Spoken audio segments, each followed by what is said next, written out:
жазықтықта белгілі бір нүкте бар деп есептейік. Бізге оның орналасуын сипаттау қажет. Бірақ нүктенің орнын өздігінен айту мүмкін емес. Ол міндетті түрде нөлдік нүктеге қатысты берілуі қажет. Және осы жерде біз бәріне белгілі Декарттық координаталар жүйесін енгіземіз.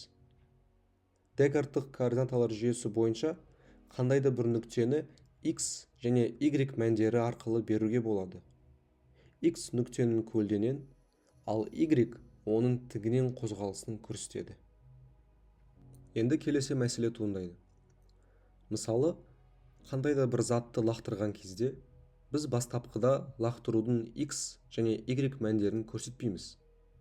Шын өмірде мен жай ғана затты белгілі бұрышпен және белгілі жылдамдықпен лақтырамын.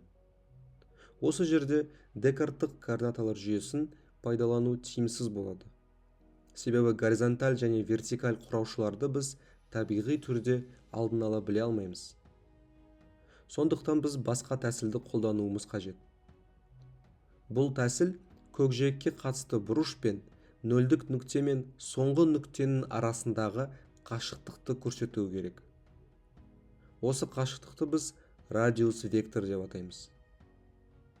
Математикада бұл тәсілді полярлы координаталар жүйесі деп атайды. Яғни, бұл жерде нүктенің орнын сипаттау үшін біз x пен y-дің орнына бұрыш және радиус векторды қолданамыз. Енді жаңағы мысалды қарастырайық. Біз бір денені белгілі бір бұрышпен және жылдамдықпен лақтырдық. Бұл полярлы жүйе. Және бізге оның бастапқы нүктеден қаншалықты алыс және биік ұшқанын есептеу қажет.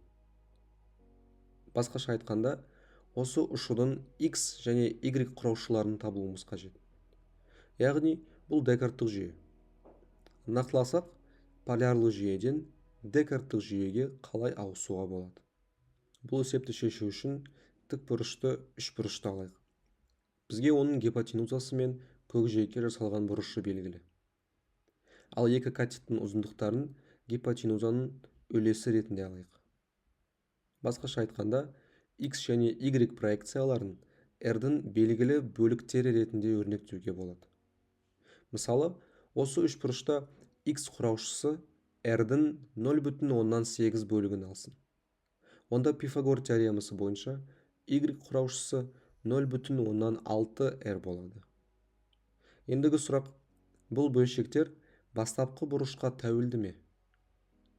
Егер мен осы үшбұрышты 2 есе үлкейтсем және бастапқы бұрышты өзгеріссіз қалдырсам, онда ұқсас үшбұрыш шығады. Ал ұқсас үшбұрыштардың анықтамасы бойынша қабырғалардың қатынастары өзгеріссіз қалады. Яғни x және y мәндері r-ге қатысты тура сол қатынасты сақтайды. Ал егер мен бұрышты өзгертсем, онда қатынасты өзгереді. Демек, бұрыш өзгерсе, x пен y те өзгереді. Яғни x пен y бұрышқа тәуелді. Және мен оларды функция ретінде алайын. Функцияның қабылдайтын аргументі ол бұрыш, ал қайтаратын мәні ол r-дің қандай да бір үлесі. Және математикада осындай функцияларды синус пен косинус деп атайды. Яғни түп мәнінде синус r-дің қанша бөлігі вертикаль бағытқа, ал косинус r-дің қанша бөлігі горизонталь бағытқа түсетінін көрсетеді. Сонымен қатар, осы процесті кері бағытта жүргізейік. Анықтама бойынша санның бөлшегін табу үшін бірінші санды екіншіге бөлу керек. Яғни егер синус ол y құраушысына түсірілген бөлшек болса, онда оны табу үшін y ұзындығын r-ге бөлу керек.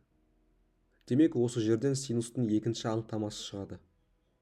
Қарама-қарсы катеттің гипотенузаға қатынасы. Косинусқа да тура сол ереже қолдануға болады.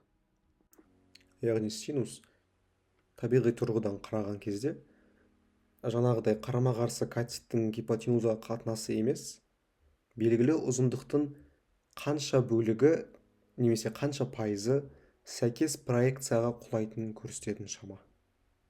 Ал енді бірлік шеңберде бұрышты белгілейік. Шеңбердің бойындағы нүктені жылжытқан сайын бұрыштың мәні де өзгереді. Ал бұрышты өзгерткен сайын синус пен косинустың да мәндері өзгеретінін көруге болады. Қасына координаталар жүйесін қойып, бұрыштың мәнін екі жүйеге де бірдей периодта өзгертейік. Сонда бізде осындай график шығады. Және бұл графиктер синус пен косинустың графиктері болып табылады. Одан бөлек, синус пен косинус бір-бірімен тығыз байланысқан. Егер біз гипотенузасы бірге тең тікбұрышты үшбұрышты алсақ, онда оның екі катеттері сәйкесінше гипотенузаның белгілі үлестері болады. Біз оларды синус пен косинус деп атадық. Ал енді Пифагор теоремасы бойынша екі катеттің квадраттарының қосындысы бірге тең. Дәл осы жерден тригонометрияның негізгі теңдігі шығатынын білген жөн.